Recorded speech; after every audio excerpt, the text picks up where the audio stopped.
All right, so I have this interview that Charlize Theron did with Elle magazine for the May cover story. Okay. And she was interviewed by Chelsea Handler. Okay. She's promoting a movie. And Charlize Theron has adopted a couple of black kids from Africa, I guess, which is good. And she's talking about where we're at. Now, you know my feeling on all this stuff. She's Australian, right? She's from South Africa. South African. Oh, boy. So she knows apartheid. Yeah. She says racism is much more alive and well than people thought. Definitely in South Africa. She's talking about here. She's from South Africa, though. She's all right. Understood that, Drew, right. But this would then be about here. Okay. Let's say I grew up in Michigan. Yeah. But I was complaining about how dirty the Santa Monica Bay was. You'd probably be reasonably assessing. One would say I'm probably talking about my new home, Los Angeles, not about Dearborn. Well, but you're making a good point. The reason I went down that path is she's talking about covert feelings. And I'm like, well, of course she knows covert feelings because they're explicit where she's from, so she probably sees it everywhere. She certainly sees it here. It's alive and well in this country. We can't deny it anymore, Drew. I don't know if you know, but this country's been in a state of denial. We elected a black president, and we reelected a black president, but we're still in deep, deep denial during that process. You understand? Mm-hmm. But we can't deny it anymore. We have to be vocal. So next time Elle magazine comes knocking, make sure and bring this up, okay? Because we got to be vocal. Because I don't know about you guys. I haven't heard anything about racism in the last few months. Have you? I mean, I watch the news. I don't hear anything leveled at the president or anybody else. Do you, Drew? Any discussions? Any dialogues about race? Let's see. No, it's mostly about GDP. Oh, the debt, I guess, and Syria. That's all I hear about. I don't hear anything about discussion of racism. But anyway, we must be more vocal. There are places in this country where if I got a job, I wouldn't go. She would not go to places in this country, Drew, not South Africa, but in this country. She wouldn't go because she has 2 black kids. You know, and look, I'm sure she has a security team. I'm sure she has, they put her up in a nice hotel or something, but still, those kids would be vulnerable. You know what I'm saying, Drew? I wonder where she's talking about. I wouldn't travel with my kids to some parts of America, and that's really problematic. You want to know the interesting part, Drew? Yeah. My buddy Dennis Prager brings this up a lot. They never say where. They never give an example. Please give an example when you're talking about, why? I'd like to avoid that I'd like to avoid that. Yeah. I'd like to avoid that as well. Yeah. I would like an example. They never give an example. They just talk about the racism and the oppression and the whatever. And you go, okay, like what? Systemic. It's systemic. It's system wide.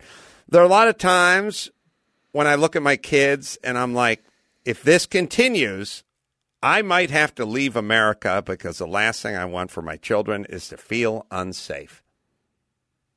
Her kids especially probably be okay in a triple gated community, but I'm trying to think of where her kids would feel unsafe.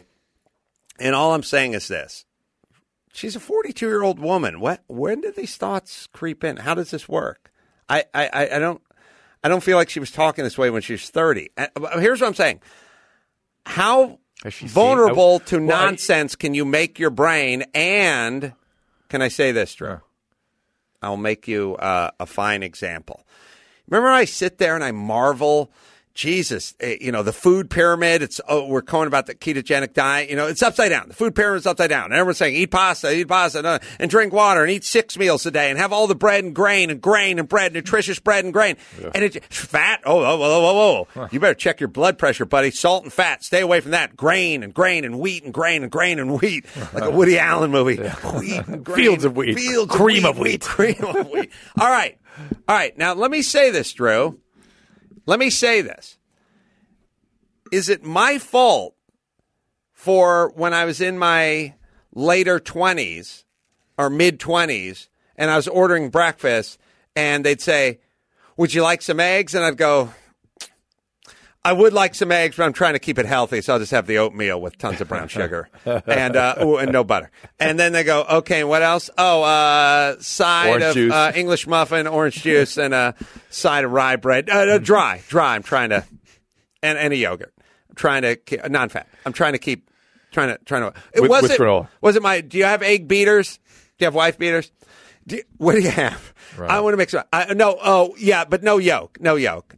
Just the whites. But just put the whites on the dried toast, and then go ahead and put some.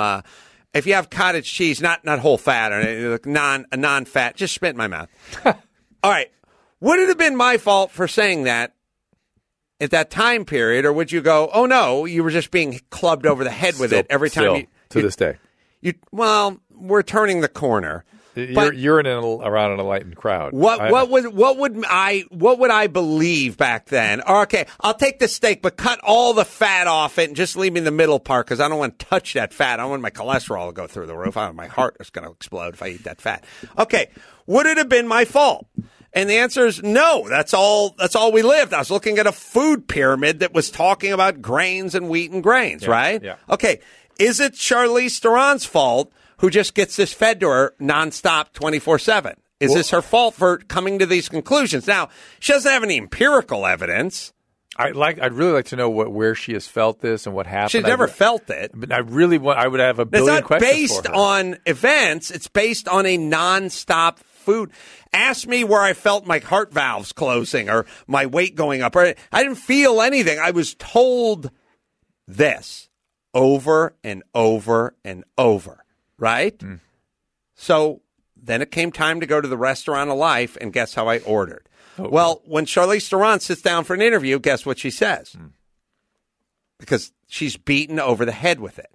Now, is this good for her children? I don't think this is good for her young children. That's what I'm saying. Now, empirically, it's not true. It doesn't exist as discussed, as displayed. Not today, but tomorrow. I really want to talk to you a little about the history of this stuff because there's something that we're overlooking. And stop being a puss. Let me talk about TrueCar. Talk about TrueCar. Car tips you might not know. Remove excess weight from the car to improve your mileage. No brainer.